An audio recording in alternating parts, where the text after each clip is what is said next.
এই মানুষটার কাছ থেকে যারা আমাকে নিয়ে যাওয়ার চেষ্টা করছো তাদেরকে বলছি ভুল করছো, কারণ আমি চলে যাওয়ার জন্য কিন্তু আসিনি। আমি কিন্তু বারবার সবাইকে বোঝাচ্ছি যে এই মানুষটাকে আমি ছেড়ে আমি যাবো না।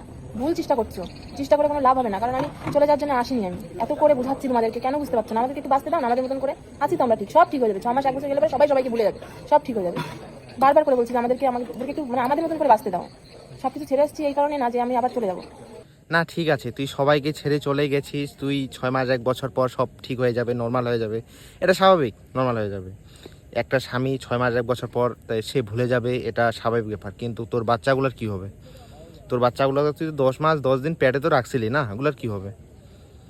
লেওরা পাড়া বাচ্চাদের সামনে তুমি লিপ কিস করে বেড়াও, আর পরের কি হুন মারে বেড়াও বাচ্চার সামনে, পরের সাথে, পরের একটা অন্য ছেলের সাথে। আর তুমি সেই জিনিসটাকে জ্ঞান দিচ্ছ, জ্ঞান চোদাচ্ছ তুমি। তোমার ওই জ্ঞান তোমার ঘুষায় রাখো, বুঝলা তো? কি বলবো আর, ছাত্রীদের জন্য ফেসবুকে ইউটিউবে পর্যন্ত ঢুকা যাচ্ছে না এই ছাত্রীগুলোর জন্য।